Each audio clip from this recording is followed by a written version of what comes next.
Fresh paper. It can only mean one thing. Fresh odds and ends. What's up, guys? It's Thursday. It can only mean one thing. I've already said it before. Odds and ends. I'm excited. You're excited. You're excited. I'm excited. I'm excited. You're excited. Everybody's happy.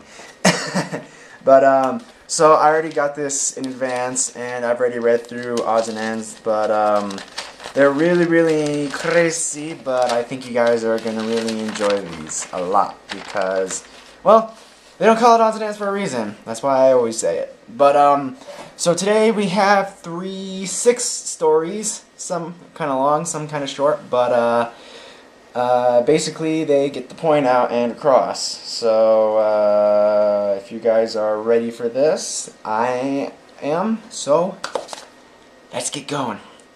Our first story comes out of China, where operators of a popular mountaintop cable car ride in Hainan province are now cracking down on people having sex in the gondolas.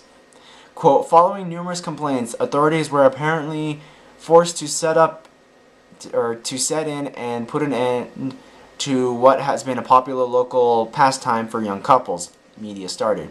The sex ban came at the behest of officials after internet videos made the tourist spots sky-high sex well known around the world. Oddly enough, according to an Australian news agency, the cable car's new signage only prohibits couples born in the 90s from joining the Mile High Club. That blows because most of us were born in the 90s. I was a 90s kid. I grew up in the 90s. So apparently I can't do that, nor do I even will plan on it. But why in the world are people stupid enough to have sex in a cable car? Okay, I've heard stories of people having sex in like really weird places, but this just, why is my question. Why do you guys do this? Do you have like no other stuff to do, so it's just like a favorite pastime? It's like, okay, I'm bored, let's have sex. Really? Anyways, moving on. Our next story comes out of Poland, where a 45-year-old man made the tragic mistake of dumping his girlfriend and then booking a dental appointment with her, at which point she surgically removed all of his teeth. According to London's Daily Mail, Marek Oleskiewicz, I don't know how you pronounce that, I'm sorry, made an appointment with 34-year-old dentist Anna Makowak to take care of a toothache just days after dumping her. The jilted lover allegedly pumped him full of anesthetic and yanked all 32 of his teeth with a pair of pliers. Quote, I tried to be professional and detach myself from my emotions, Makowak told the newspaper. Quote, but when I saw him lying there, I just thought, what a bastard.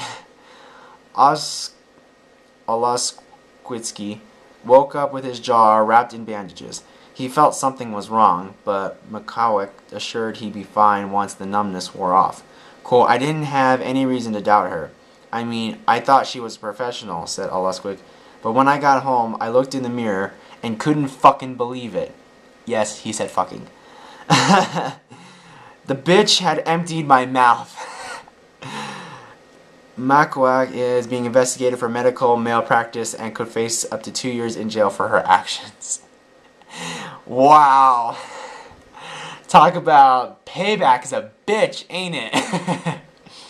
Now, having 32 of your teeth removed sucks. I've personally had one of my teeth personally removed. Right here in the back.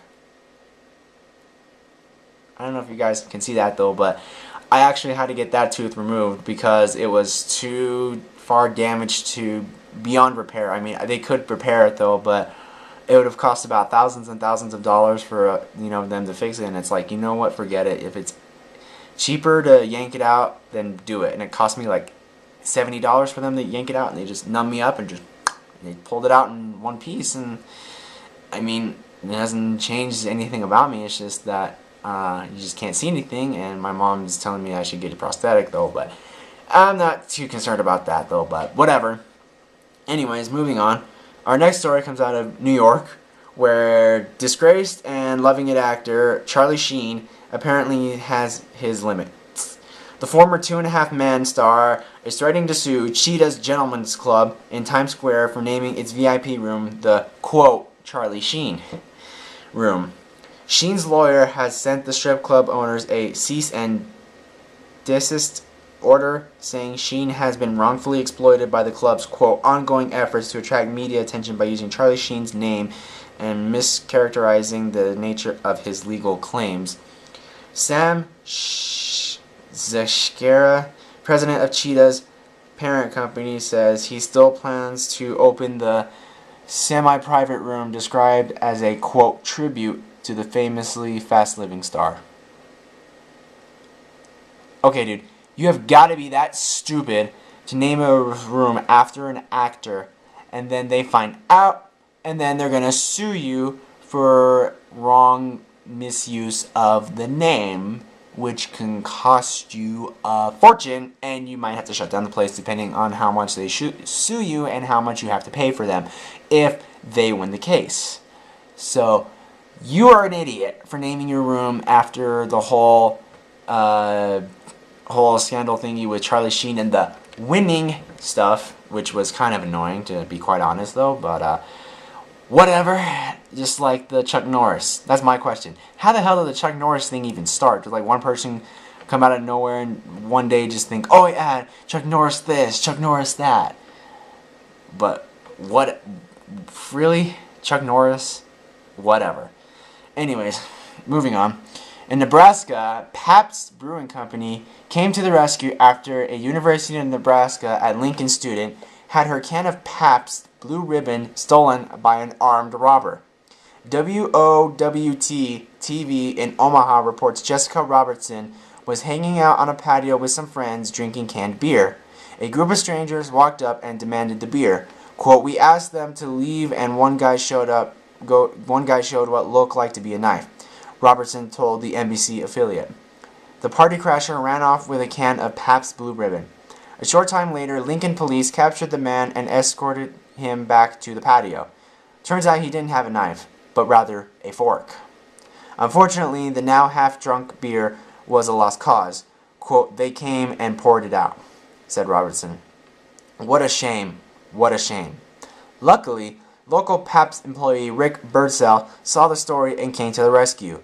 Quote, we're really sorry what happened to you last week with someone taking your beer from you, said Birdsell, as he delivered several fresh cases of Pabst to Robertson and her friends. Quote, my parents will be so proud, Robertson was quoted as saying. Wow. Talk about local help. So, I want to know, how in the world do you get a local guy who works for Pabst to come to the rescue with one beer that was stolen from you, half empty, then the guy comes out of by some miracle, he shows up at your front patio with several cases of beer. How awesome is that? You know, I'm pretty sure every person in the world who just heard me read that story to them wish that they were robbed with somebody who robbed them with a fork, which is stupid enough, but robs their beer, and then the local brewing company comes to your house with several cases of beer. Everybody in the world wish that would happen to them right now, but this person got lucky. Man.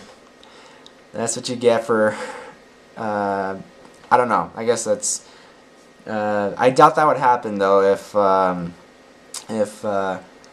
you were an employee who works at a local brewing company and you witnessed this happening. But who knows? Who knows? Anyways, moving on. Our next story is out of California, where how exciting is BMW's new motorcycle? A man is suing the manufacturer, claiming that a 4-hour trip on his BMW bike resulted in a 2-year erection. Henry Wolf is suing Bavarian Motorworks and seatmaker Corbin Pacific, claiming, quote, he, quote, now is unable to engage in sexual activity, which is causing him substantial emotional and mental anguish. Wolf says the ride resulted in an unusual condition known as parapism and is now suing for lost wages, medical expenses, emotional distress, and, quote, general damage. Okay, dude, did you take too much Viagra before you actually got on the motorcycle and then it happened while you were on your motorcycle and now you're going to sue BMW and Corbin Pacific because they made the seats and they gave you a 2-year erection? How does that even correspond? 4 hours and you have an erection for 2 hours. Are you... That doesn't make... mathematically doesn't make any sense. Seriously. You gotta think that through before you actually start suing them because you have a boner that won't go down because you probably took too much Viagra or, male enhancement and, it didn't probably take the effect and then now it happened and now you're kind of SOL at the moment. But, whatever, dude. You want to do that? Go right ahead. That's your choice. And our final story comes out of Oklahoma where, yes, he's got a meth lab in his pants. Tulsa television station KOTV reports that the Oklahoma Highway Patrol was chasing a suspect when the portable methamphetamine lab in his pants exploded. The incident happened in Oklahoma County shortly after midnight on April 27th. Authorities say 54-year-old Davis Williams tried to flee a routine traffic stop after a state trooper quizzed him about a strong chemical smell emanating from the SUV he was in. Trooper Shiloh Hall engaged in a brief foot chase with the unnamed suspect, which ended in a struggle. It was at the point that an active meth lab known as a one-pot lab stuffed down the man's pants burst. The man was examined by emergency personnel and booked into the Oklahoma County Jail on drug charges. Okay, dude, how stupid enough are you to put methamphetamine lab in your pants and trying to get away from police? They will know because methamphetamine has been known to be used by many household items, and when you combine them with the enhance of strong smell, gives it a dead giveaway. And you are stupid enough to put this shit down your pants and it's gonna explode, which it did, and you were stupid enough to run from the cops while this happened and you thought you were gonna get away, but you never did. Some people, man.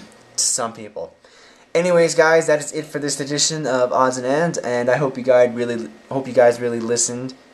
enjoyed listening to this stories as much as I like reading to you. I can't think straight. But anyways, guys, we will see you next Thursday for another edition of Odds and Ends. Until then, see you guys later.